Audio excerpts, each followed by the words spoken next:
बच्चों, how you. मुझे उम्मीद है कि आप सब ठीक ठाक होंगे। तो आज मेरा फर्स्ट लेक्चर 9th की केमिस्ट्री का। तो केमिस्ट्री क्या होती है? केमिस्ट्री क्या है? जो कि एक ब्रांच है फिज़िकल केमिस्ट्री की, जो जिसका रिलेशन है किससे, कोई मैटर है, उसकी प्रॉपर्टी क्या है, उसकी कंपोजिशन क्या है, यानी स्ट्रक्चर के बारे में बताता है। तो उसे हम क्या कहते हैं? Chemistry. For example, it is the branch of physical chemistry which deals with the properties, composition and structure of matter। For example हमारे पास यहाँ आ जाए कि हमारे पास है ना, एक वाटर को ले लेते हैं। वाटर का मॉलिक्यूल है, ठीक है, ये पानी है, ठीक है। तो केमिस्ट्री क्या करती है? ये बताती है कि इसकी प्रॉपर्टी क्या है। प्रॉपर्टी का मतलब कि किस में यूज़ होता है और किस किस के लिए यूज़ होता है, ठीक है ना। ये होती है प्रॉपर्टीज़, ठीक है। इसकी एप्लीकेशंस या प्रॉपर्टीज़ इसकी होती है। और इसकी दूसरी प्रॉपर्टीज़ क्या होती है? फॉर एग्जांपल, अगर वाटर को हम खोल के लिखें, मतलब इसको तोड़ के लिखें, फॉर एग्जांपल ये किससे बना हुआ है प्रॉपर्टी, ठीक है ना।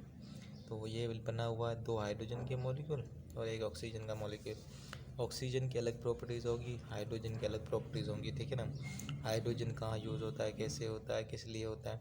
जब ये कंबाइन होते हैं ना, ठीक है, केमिकली, ऑक्सीजन और 2 हाइड्रोजन के मॉलिक्यूल, तो बनता है वाटर मॉलिक्यूल बनता है, ठीक है। ये वाटर के बनने को इसकी प्रॉपर्टी, ठीक है ना।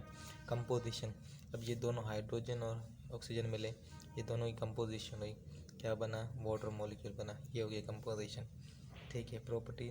और ये जो है ना, इसका स्ट्रक्चर, ये ऑक्सीजन, ये हाइड्रोजन, ठीक है, ये इसका वाटर का स्ट्रक्चर है। तो अब क्या होगी? प्रॉपर्टीज़, कंपोजिशन एंड स्ट्रक्चर, 3 चीज़ें किसी भी मैटर। वाटर क्या है? मैटर। मैटर क्या होता है? ऐसी चीज़ जो क्या करे? स्पेस ऑक्यूपाई करे, एंड वो मास भी रखे और स्पेस भी ऑक्यूपाई करे, ठीक है। वाटर क्या करता है? इसका मास भी होता है और ये स्पेस भी लेता है, ठीक है। इसे हम कहते हैं केमिस्ट्री, ठीक। दूसरी क्या है? इसकी ब्रांचेज हैं जैसे कि ऑर्गेनिक केमिस्ट्री, ठीक है। ऑर्गेनिक केमिस्ट्री क्या कहती है? ये क्या है? ये ब्रांच होती है, it is a branch of chemistry. Chemistry की ब्रांच है जिसमें हम किसके बारे में पढ़ते हैं? ओनली हाइड्रोजन एंड कार्बन के बारे में पढ़ते हैं, ठीक है। ऑर्गेनिक केमिस्ट्री में क्या पढ़ते हैं? हाइड्रोजन एंड और कार्बन के बारे में पढ़ते हैं। और इसके कुछ डेरिवेटिव्स भी हैं जिसके बारे में, जैसे ऑक्सीजन, नाइट्रोजन, ये इसके डेरिवेटिव्स हैं, इनके बारे में भी पढ़ते हैं, ठीक है। ऑर्गेनिक केमिस्ट्री क्या? कार्बन, हाइड्रोजन के बारे में पढ़ा जाए, ठीक है ना। कार्बन, हाइड्रोजन, उनकी जो प्रॉपर्टीज़, कंपोजिशन, उसके रिएक्शन, उसके प्रिपरेशंस, फॉर एग्जांपल, ठीक है, ठीक है, जो पीवीसी है, पॉलीविनाइल क्लोराइड, ठीक है, जो हमारे जो पंप्स नहीं लगे होते हैं घरों में, ये किसके बने होते हैं? ऑर्गेनिक के, मतलब के ऑर्गेनिक मॉलिक्यूल्स के बने होते हैं। तो इसकी जो अब जो ऑर्गेनिक मॉलिक्यूल है, इनकी जो बना हुआ है ना, वो पम्प्स किस तरह का बना हुआ है, उसकी प्रॉपर्टीज़ क्या है, ये ऑर्गेनिक मॉलिक्यूल्स में आ जाते हैं, ठीक है। ऑर्गेनिक केमिस्ट्री में किसे कहते हैं? It is deals with the hydrocarbons, ठीक है। The study of structure, properties and reaction, preparation of hydrogen, carbon. और हम हमारे पास है ना गैसोलीन है, अब जो पेट्रोल भराते हो, गैसोलीन है, ठीक है। और प्लास्टिक से, ये क्या है? ये ऑर्गेनिक मॉलिक्यूल है, ठीक। उसके बाद इनऑर्गेनिक। इनऑर्गेनिक में हम क्या पढ़ते हैं? इनऑर्गेनिक है study about all elements except hydro and carbons.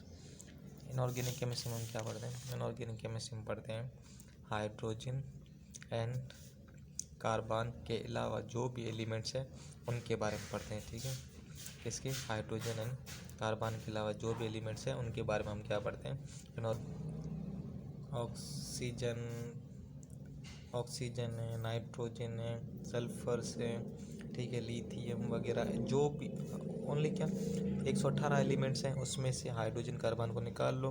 उसके अलावा जो भी पढ़ते हैं, जिस एलिमेंट्स के बारे में पढ़ते हैं, उसको क्या कहते हैं? हम इनऑर्गेनिक केमिस्ट्री कहते हैं। और उसमें से जो बनने वाले मॉलिक्यूल्स हैं, प्रोडक्ट्स हैं, वो कौन से हैं? सीमेंट्स हैं, ये सीमेंट्स है, गिलासेस जो बनते हैं वो, सिरामिक्स जो बनते हैं, ठीक है। तो वो किस में बनती है? इनऑर्गेनिक केमिस्ट्री में। दूसरा हमारे पास क्या है? Physical chemistry. फिजिकल केमिस्ट्री किसे कहते हैं? जो क्या करता है, कोई भी मैटर है ना, ठीक है, उसकी जो कंपोजिशन एंड फिजिकल प्रॉपर्टीज़ हैं वो चेंज होती हैं, ठीक है। फॉर एग्जाम्पल हमारे पास क्या है, एक अंडा लिया आपने, ठीक, एंड उसको क्या किया आपने, बॉईल किया, ठीक है। अब क्या हो गया, पहला अंडा अलग शक्ल में था, उसकी कंपोजिशन अलग थी, ठीक है ना। जब आपने उसको बॉईल किया क्या हुआ, उसको फिज़िकली आपने देखा, उसको क्या किया, अंडे को तोड़ने के बाद उसको क्या किया, उसमें क्या हो गया, उसकी केमिकल एंड फिजिकल प्रॉपर्टीज़ दोनों चेंज हो गई, ठीक है ना। तो क्या कहता है, फिजिकल केमिस्ट्री कहती है deals with the composition and physical properties of a matter change, ठीक है ना, चेंज आ जाए क्या, उसकी कोई भी मैटर है उसकी फिजिकल है ना केमिकल प्रॉपर्टीज़ में चेंज आ जाए, उसे हम कहते हैं फिजिकल केमिस्ट्री। एनालिटिकल केमिस्ट्री क्या करती है, ये हमें बताती है कि एक हमारे पास कोई भी सैंपल है, ठीक है, हमारे पास कोई सा सैंपल है फॉर एग्जांपल हमारे पास वाटर है, ठीक है। आपने ये वाटर कहाँ से लिया है, ये वाटर आपने अपने घर वाली आपके घर के नज़दीक जो भी एक नहर है, ठीक है, उससे उठाया है, और उसमें आप देखना ये चाहते हैं कि इसके अंदर हाइड्रोजन और ऑक्सीजन के अलावा दूसरे कौन से एलिमेंट है, ठीक है। तो ये और उसके अंदर आप जो है ना, आपको एक शक है कि फॉर एग्ज़ाम्पल आप किसी दुकान पे जाते हो दूध वाले के पास, आपका ये शक है कि उस दूध में कुछ है, तो वहाँ पे हम क्या करते हैं, वहाँ पे हम एनालिटिकल केमिस्ट्री यूज़ करते हैं, देखते हैं कि इस जो दूध है, मिल्क, ठीक है, मिल्क के अंदर दूसरा कि कौन सी चीज़ें, तो ये क्या कहती है, it is it deals with the separation analysis of kind quality and quantity of various component in given substance. ये क्या कहती है, ये दूध में देखती है, उसका एनालिसिस करता है, उसमें से क्या दूध को और दूसरा कोई केमिकल हुआ उसको क्या करेगा, अलग करेगा, और उसमें देखेगा कि जो मिला है हमारे पास इस दूध में कोई ऐसा केमिकल है जो टॉक्सिक है, ठीक है, वो देखेगा इसमें कितना है, वो क्या करता है क्वांटिटी और क्वालिटी वो देखेगा, इसकी इस टॉक्सिक की क्वालिटी क्या है और कितनी क्वांटिटी में ये इस दूध के अंदर प्रेजेंट है। तो क्या करते हैं, it deals with the separation analysis of kind quality and quantity of various component in given substance, ठीक है। ये हो गया एनालिटिकल केमिस्ट्री, ठीक है। उसके बाद हमारे पास आ जाती है ग्रीन केमिस्ट्री।